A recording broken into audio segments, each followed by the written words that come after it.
Have you ever seen something as exquisite as this? A truly magnificent design, this Qing-style waist saber is a lot more than just fancy looks. I have a lot to say about this sword, so let's get to it.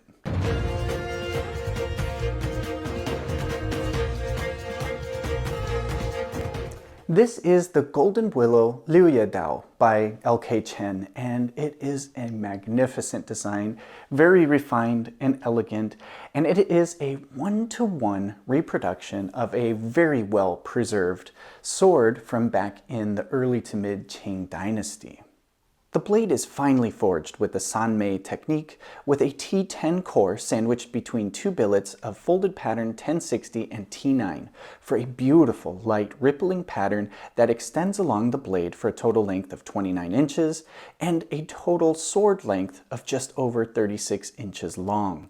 The rounded Yuan open brass pommel has floral scrolling engraved on it and has an extended node where the sword has been peened. The handle itself is tightly wrapped with a green cotton cord, which overlays a brilliant red-dyed rayskin wrap that covers the entire handle.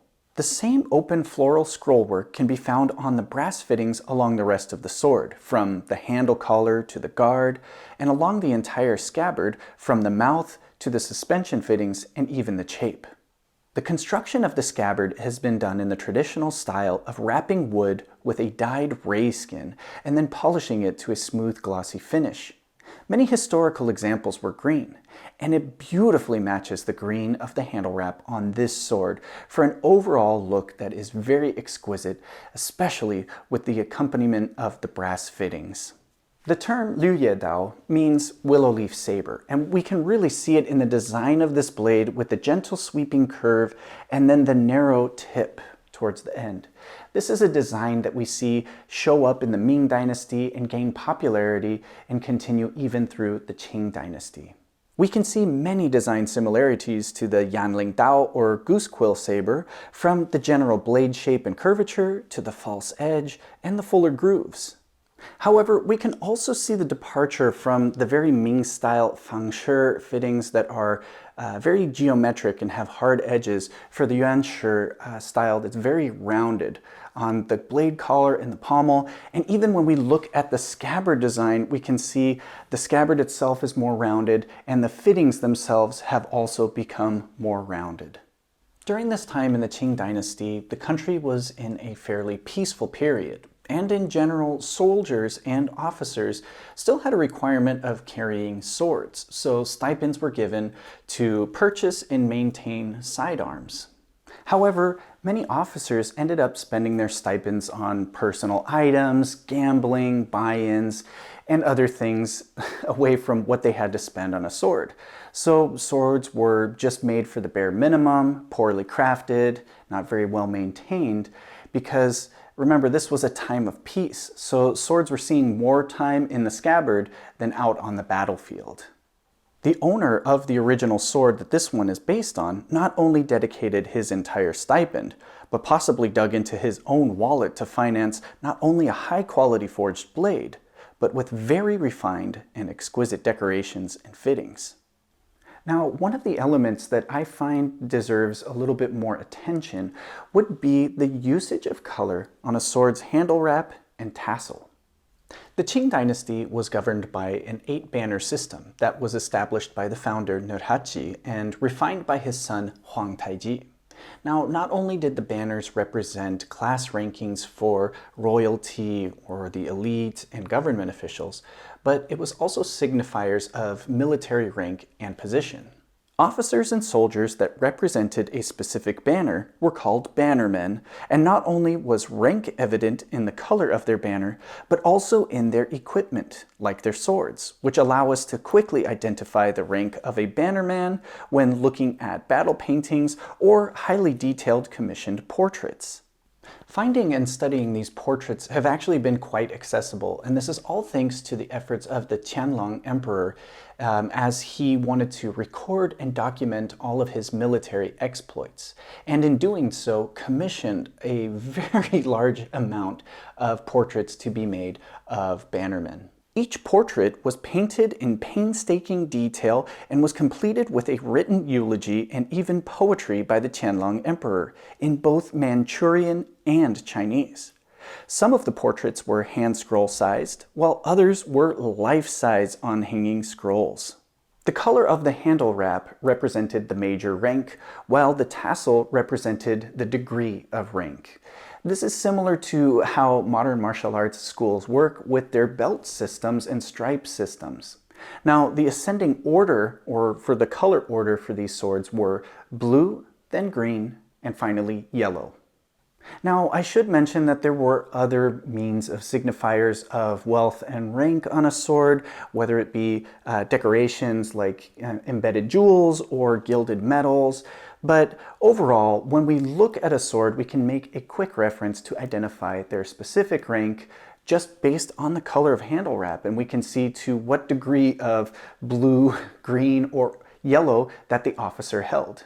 Now, don't forget that these were already high-ranking officers and officials. So although blue was the lower rank, it already carried a large amount of prestige.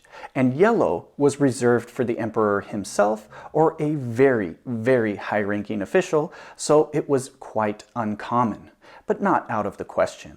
The yellow tassel, or even a yellow imperial jacket, could be gifted from the emperor to anyone that he should see fit. And there's a really interesting example of this in the case of a British man that became known as Chinese Gordon after his involvement in the Taiping Rebellion. Charles Gordon was the 5th generation in a family legacy of military service. After graduating from the Royal Military Academy, he joined the British Royal Engineers and was immediately deployed overseas to aid in the Crimean War efforts. And through his efforts, he received awards and the rank of captain. Eventually, he was deployed to China in the Opium Wars, but arrived after their resolution. However, instead of turning back, he actually stayed in China and ended up aiding the Chinese government during the Taiping Rebellion. He led a local militia which he renamed the Ever-Victorious Army, and for good reason, as they saw success after success on the battlefield. Now, I'd like to point out that Captain Gordon not only made a name for himself in victories, but also as a bit of a rule breaker. You see, Captain Gordon was known to straight up refuse orders if he did not agree with them, and he would show favor to the common man, the people that he was there to protect. His exploits earned him recognition from the emperor, who gifted him the very rare yellow imperial jacket. We can see that he was also given a dao, but unfortunately we cannot see the hand wrap or tassel on the dao. But we can see that it was an official dao and was most likely a very good quality blade. Not only were his exploits being noticed in China, but back home in England, and he was becoming a legend in the press, and that's where he earned the name Chinese Gordon. In fact, he had a very, very interesting life beyond his exploits in China and in India, and as well as in Africa. And there's an awesome series of videos about him that I will link to in the description of this video, or you can watch the movie Khartoum, which is about his last stand. But enough about Captain Gordon. Let's get back to the blade. It is one of LK Chen's more pricey swords, and at the time of this video, it is listed at $725 on their website, lkchenswords.com, and that is before shipping. Now, there are other retailers that carry this sword, and their price might be a little bit higher, but the shipping cost may balance out overall. So it's worth doing your homework. The Golden Willow is a premium sword, and there is only one grade available. That is with the Sanmei forging, with the full rayskin grip wrap, and the polished rayskin scabbard, all of which increase the price. I would like to point out that while this price point may seem steep to those only familiar with Kung Fu weaponry and especially Wushu equipment, it is actually quite a common price when you look across to other sword cultures, whether it be European or Japanese, and you get quality crafted and forged blades. While it is still an investment, it is actually still very reasonably priced for the amount of work in the forging process and the materials that have to go into this to be a finely crafted blade. So now it's time to answer the big question, and that is, does this sword handle as magnificent as it looks? The answer is unequivocally yes. This sword is extremely well balanced, which makes it very agile and lively. It has a very comfortable grip, which makes indexing easy and it doesn't slip. It has excellent mass distribution, which allows it to move precisely in sword techniques and forms training, and it is an insanely good cutter. It cut through tatami with very little effort and practically held the edge alignment by itself. All right, that's going to do it for this review, and my recommendation is if you have any interest in this sword, save up and get it. This sword is deluxe, and there's only so much that you can tell about it by looking at a picture online or watching a video. To hold it is quite an experience, and I have to say, quite a welcome surprise. I did not expect to be able to review this one for LK Chen, and I am very thankful that I've had the chance to not only handle this sword, but to be able to cut with it and talk to you guys about it. I really can't recommend this sword enough. Now, if you already have this sword and you want to share some of your advice about it, or maybe something I missed in the history, or just something you want to share about handling, please do so in the comments down below, as well as if you have any questions. Otherwise, thank you so much for watching this video, and I'll see you in the next.